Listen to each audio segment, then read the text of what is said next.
How's it going, everyone? This is the Jose Show. I hope everyone's having a fantastic Monday. Unfortunately, we are going to start off today's show with some sad news. Tracie Braxton, who happens to be one of the Braxton sisters, passed away this past Saturday due to cancer at the age of 50.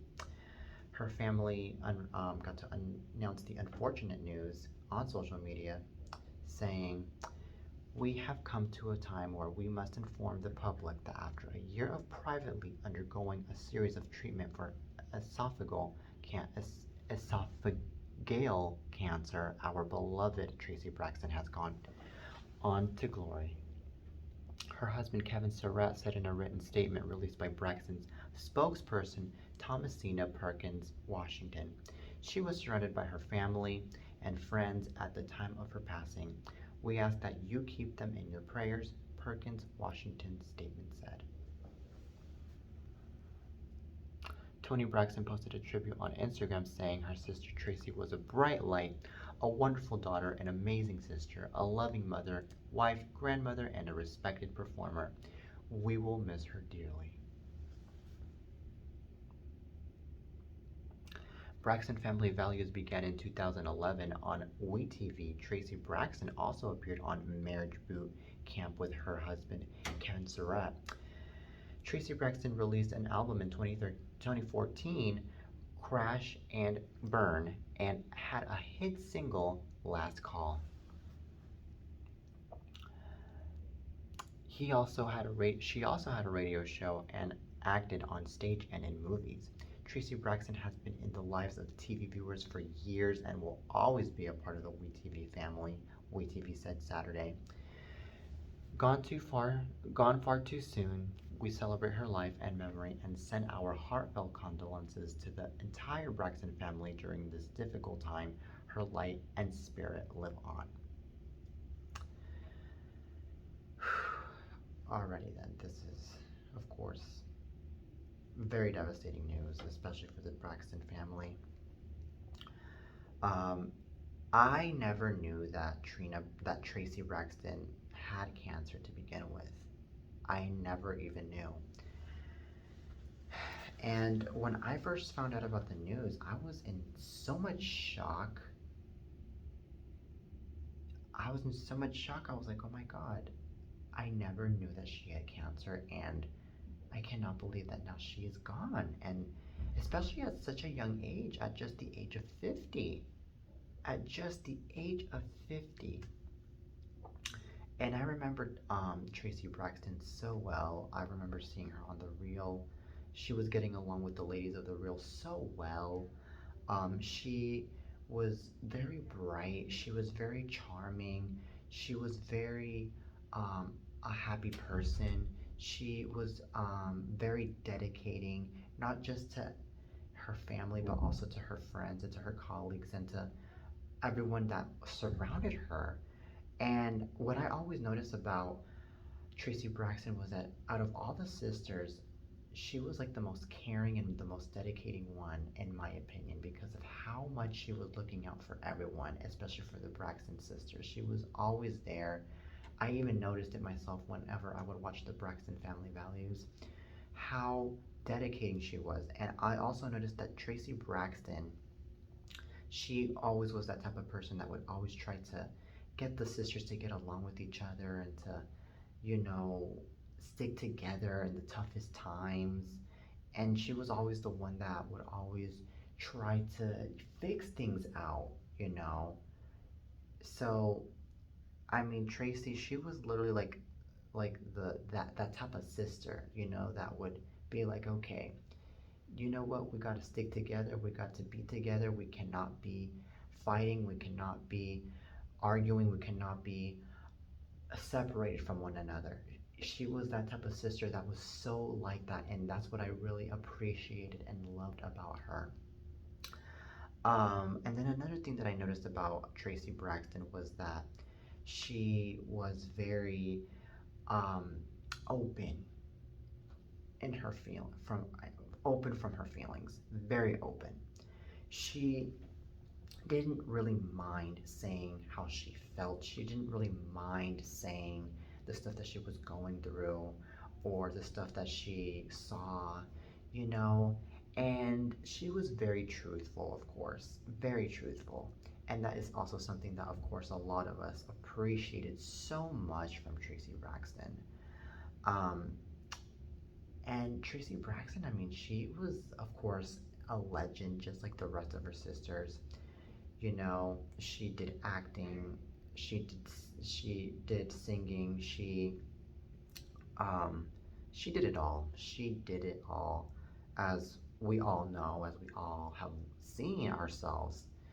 Um, so, anyways, may Tracie Braxton rest in peace. She will forever be remembered. She will forever be um, known as the true legend that she's always been. Always. And my heart and prayers go out to the Braxton sisters, especially to Evelyn Braxton, who I know is going through such a tough time right now, just having to lose a daughter. And um, my heart and prayers especially go out to Tamar, you know, especially because I know that Tamar, she has gone through the toughest years of her life lately, having a battle with depression and having a battle with anxiety, you know, and now this has to happen unfortunately to her, that she loses her one of her older sisters. So my heart and prayers definitely go out to Tamar, especially her. um, and I really hope that Tamar gets to, you know, come on this show, or or be on any show, to express and talk it out with anyone about her feelings and about her sister especially, because right now I feel like Tamar, she needs to talk to someone, she needs to be with someone in these very tough times. I feel like she cannot be by herself, especially since she suffers through depression and through anxiety. and and especially because, I mean, when losing someone, I mean, it's like you're losing a part of you. You know, it's not just losing someone, it's like losing a part of you. So anywho, my hearts and prayers go out to the Braxton family. May Tracie Braxton rest in peace. Alrighty then, from the Braxton family to from Tracie Braxton to now The Real. Well, the daytime talk show The Real, unfortunately, is at risk of getting canceled. Um, it has been said by so many sources this past weekend, by the Jasmine brand, by many others. And Garcelle Beauvais just clarified these rumors, and she was saying that these rumors are just rumors and that nothing has been confirmed yet if The Real is getting canceled or not. And then Lonnie just went on to Twitter this past weekend and said that she just got a call from The Real Daytime, and they said that no word has been said if the show is going to be canceled or not. But she did say that she really, you know, hopes and wishes the best for the 150 crew members of the show if the show ends up getting canceled. She really wishes them luck and prayers. Um, so um, this is what I think about the situation, about The Real. The Real is such a great talk show. That show has been on for almost 10 years. 10 years. And that show, I mean, it started off with Tamar, with Tamara, with Lonnie, with Adrian, and with Jeannie. And then, as we all know, Tamar, she got fired from the show, but I don't want to get into details with that. And then Tamara left just 2 years ago from the show, and now the show currently has Garcelle, Lonnie, Jeannie, and Adrian, just the four of them. And so far, I feel like the current cast is perfectly fine. The four of them get along with each other just fine. The four of them are great talk show hosts. They have great personalities.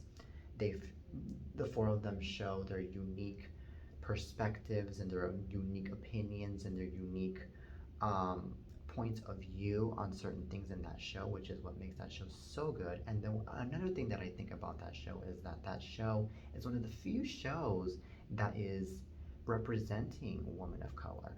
Because nowadays, I mean, we have a lot of talk shows that don't have women of color or people of color in general. And I literally find it really cool and really important that The Real is on because it represents women of color, especially women of color that express their own views and their own opinions. And if the Real gets canceled, I feel like it's going to be a huge loss for Fox Networks because like I said, it represents women of color, and also because it's a good show, and the show um, it really has that unique platform where it has these unique topics that not other talk shows have. And by that I mean it gets deep into topics like relationships, um, marriages, friendships, etc. Really deep into that. I mean, yes, today's talk shows they do get into those type of topics, but not as much as The Real has, you know. And that is something that a lot of people love to see, is that the show is getting really deep into these type of topics, you know. So that's another reason why I think it would be a huge loss for the show to for the network to lose that show if the show ends up getting canceled. And then another thing that I think about it is that if the show gets canceled, it's also going to be a huge loss for the ladies because that show, I mean, yes, Lonnie, Jeannie, Garcelle, and Adrian, they have a lot of stuff going on outside of The Real. The Real is not their only job. You know, Adrian is killing it right now with her jewelry line, with her clothing line, with her reality shows. She is killing it. Lonnie is killing it as a comedian. Jeannie is killing it too with her reality show. Hello Honey, that's the name of her reality show. Garcelle killing it too with her reality with her reality show, The Real Housewives of Beverly Hills, and with other stuff too. So the four of them, they're already killing it. They already have jobs. You know, they're already, out there. But I feel like, but yet again, I feel like the show getting canceled will be a huge loss for the four ladies, because yet again, this show is giving them that huge publicity. It's giving them that huge, um, what's it called? That huge publicity, that big chance to have more fame, more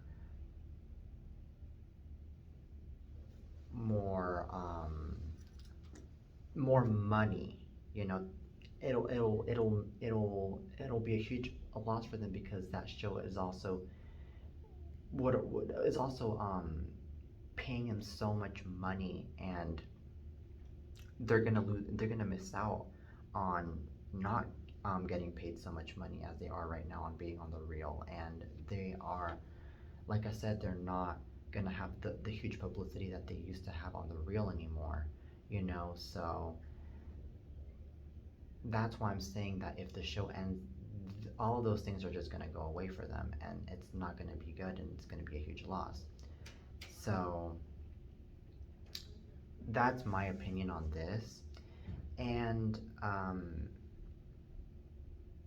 yeah, in my personal opinion, I enjoy watching The Real. That show is such a good show. I've been watching it since season one, since I was in high school. I always enjoyed watching that show. I enjoyed the topics so much. I enjoyed the games that they would play in that show, and everything else I would enjoy so much from the real. Um, and if for it to get canceled, if it ends up getting canceled, then it'll be saddening for me. It really would be because I grew up watching that show. I've been watching that show since I was in high school, and my high school memories are gonna go down the drain now if that show ends up getting canceled. So, and like I said, I mean that show is also really good. So that's another reason. So, anywho, um, I really hope that the real doesn't get canceled, and I really hope that the real gets to stay on the network, and I really hope that the network, Fox Network and Warner Brothers, gives the real a chance to at least have some changes with um, the show, so that way the show could progress again in the ratings, and the show won't have to get canceled. I really hope the network gives the show that chance instead of just canceling it right away. So, and then my suggestion for the real um, is the real needs to go back to live. The real needs to be live again. I feel like the show being pre-taped is one of the main reasons to why the show is not doing so good. And I feel like a lot of people want to watch the show live. They want to be present in that moment with the ladies, you know? So that's another thing that I think about this show is that it needs to be live in order for it to be saved. So that's my suggestion. I mean, I don't even know if the reel's ever gonna go live again. I don't even know if the show's even gonna get renewed now about these rumors going around. So, anywho, I'm just gonna have to wait and see what happens. We're just gonna have to wait and see what happens here with the future of the reel. Um, so, fingers crossed that the show does not get canceled and that the show still continues. Alrighty then, so from the reel to now, more hot topics. Alrighty then, let's talk about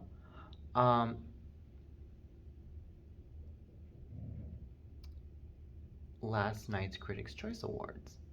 Alrighty then, last night's Critics' Choice Awards were pretty interesting, I have to admit. We saw a lot of stars killing it in the red carpet last night, including Selena Gomez, who was killing it in the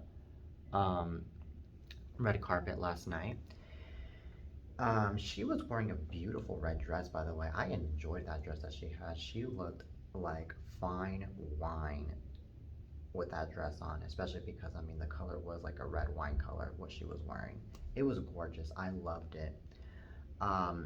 And I feel like the way they did her hair, the way they did her makeup, I mean, I also loved it as well because it really gave her a really good, serious, and good representation, especially when it came to an award show like the Critics' Choice Awards.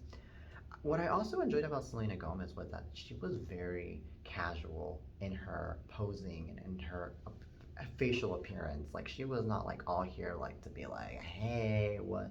No, she was more like not serious, but she was like casual. She was smiling, and it was just like a normal smile. It was like, hey, you know. So that's what I really loved about her is that she really kept it chill. She really kept it like easy on last night's red carpet at the Critics' Choice Awards. Um, and she was actually one of the best dressed, I have to admit. Kristen Stewart was also one of the best dressed at last night's Critics' Choice Awards red carpet. She got to wear glitters in a custom Dolce & Gabbana gown teamed um, with sideswept waves, which she looked gorgeous.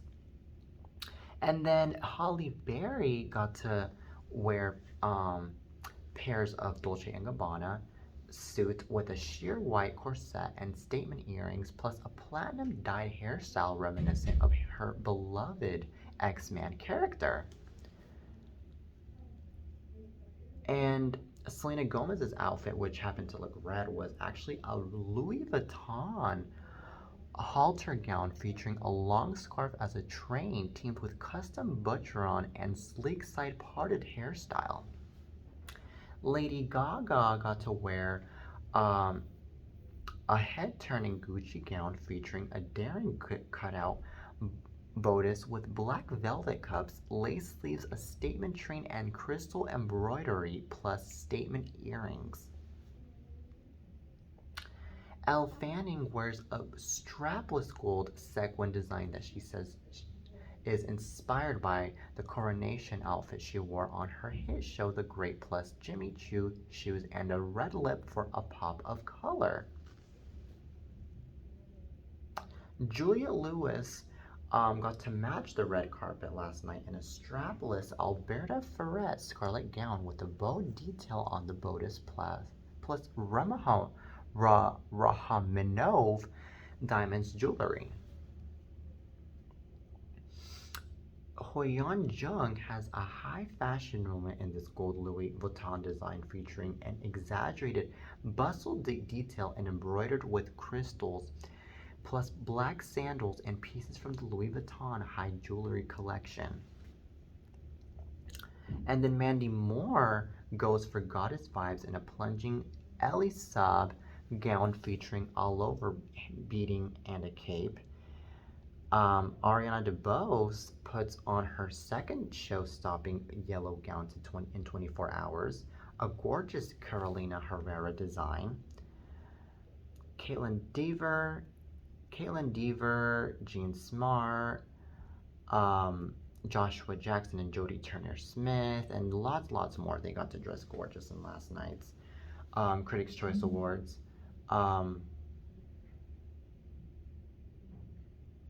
So I think that's pretty amazing.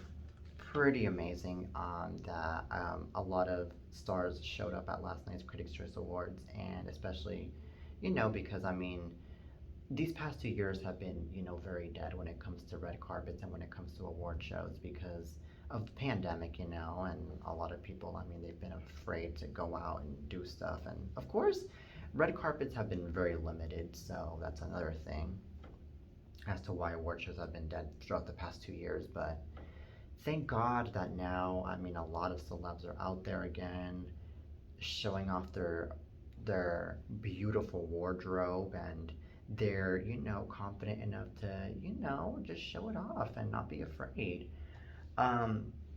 So yeah, that really makes me happy that things are now going back to normality in terms of going to award shows and red carpet events especially.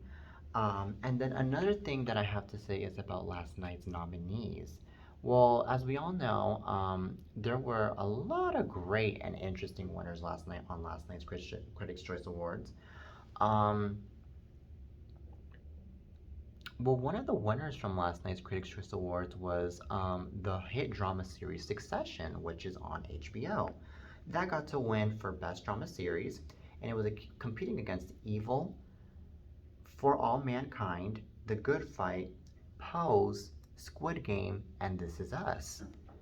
And Yellow Jackets. And then Best Actor in a Drama Series, Lee Jung-jae got to win for Squid Game. For Best Actress in a Drama Series, Melanie Lynskey got to win for being on Yellow Jackets. Best Supporting Actor in a Drama Series was won by Kieran Culkin for being on Succession. Best Supporting Actress in a Drama Series was won by Sarah Snook for being on Succession. For Best Comedy Series, Ted Lasso got to win.